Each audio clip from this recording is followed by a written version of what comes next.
talking specifically about English homes. I don't know whether anyone else does it. During the Victorian period, I'm assuming, you would have had a large rug in the middle of your floor, and around the edge they stained the floor a kind of very dark black or brown colour, but they only stained around the edge because the middle was covered by the big rug. I don't know at what point in history they started doing it and what point they stopped, and I don't know if any other countries did it, but it's certainly something that I've found in every house I've ever lived in. You get this naked spot in the middle, and then around the edge it is dark stained. I don't know what it's made of, but it melts. It's some kind of, it's a bit like tar, it smells awful, and it kind of melts into the grit of the sandpaper. So you get your sandpaper, and then it just gets full of this molten tarry stuff. It's very strange. So if you know what they used to paint onto their floors, let me know in the comments down below, because I'd be really interested to know what this stuff is. We've managed to get most of it off in here. So if we look here under the window, the edge of the painting was here. So this side was bare wood, which has been easy to sand off. That side was painted, and it was painted a kind of brown colour. So if we have a look over here, I just haven't been able to get it off. It's not a bad colour, but it is so sticky. I've been around with the edging sander, but I just can't get it off. And the edging sander, the pad got full of muck, and I couldn't get into the edges. So I'm going to need to have another go at that. The edging sander is a problem for corners because it's circular and you need to get something to go right in there. Lots of people just leave it like that because it's easier. Well, we have realised, having tried to sand this, whatever it is, off, that it's not going to come off easily enough for us to do it. It's just going to get stuck in the sandpaper, and the sandpaper sheets are, I'm told, expensive. I didn't think to ask how much they were when I went to get the sander. I just got a big pile of them, and they're going to charge me when I take them back for what I've used. So I'm a little bit scared. Don't know what very expensive means. I will find out, apparently. So what we're going to do in some rooms where there's more of this brown, black stuff is get the floor as clean as possible, sand the very worst bits, and then paint the floor a dark colour, because we're just not going to be able to sand it. It's going to be too difficult. So I'll show you in one of the other rooms what it is I'm referring to. Behind me you can see the dark edge along there. It then goes under the window and a little plaster back down the other side, and then it also goes along that back wall. There you go, behind Henry you can see it, that back wall. So this central section that I'm standing on is where the rug would have gone, and then they just stained the outer edges of the room. I'm sure it looked great, kept the drafts out, but it's a little bit of a nightmare to deal with now.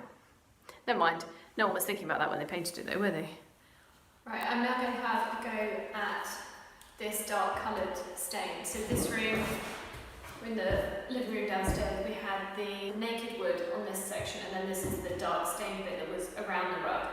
I'm going to use the belt sander. The pads go around like this. This is one that we own. The reason I'm going to use this is because these pads are cheaper. I'd rather use the cheaper pads for these difficult areas than the expensive ones from the high-up shop. So let's give it a go.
We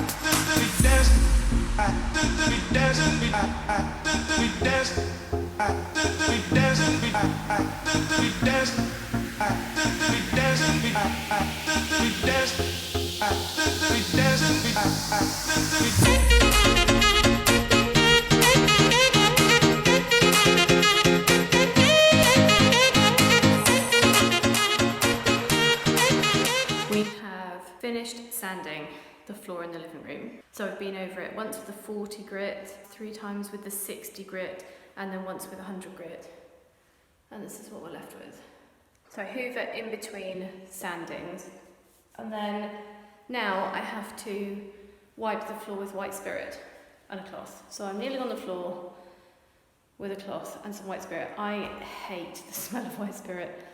So this job could not be over fast enough for me, but I need to wipe it with white spirit, check that there's no dust, any remnants of anything greasy, and then once it is really clean, we can then varnish it, which I'm very excited to start. So, living room floor today, so I've white spirited that section.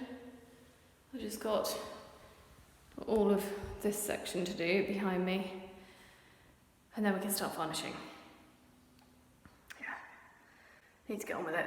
I am exhausted. Sanding floors for a week, so this is day 5, 6, day 6, day 5, I don't know. I'm so tired. It's hard work. It looks easy because you're just pushing it along, but it's really hard work, and I am shattered, so I'll be glad when this is finished.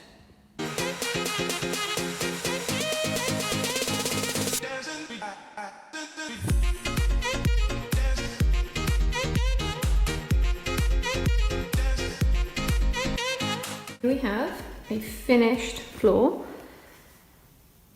This is the one upstairs in the bedroom with the small floorboard problem over there. But yeah, look how amazing that looks. So that's had 2 coats of varnish. We've used this stuff, Osmo Pollux oil, in the matte finish, the clear matte finish. This has been pretty good, I think. It's given a nice finish. It's quite potent. I'm quite pleased with that. It's good. This says it's safe for humans, animals and plants when dry. Obviously, when dry, not when wet. No, obviously. I'm really, really pleased with that. It's come up beautifully.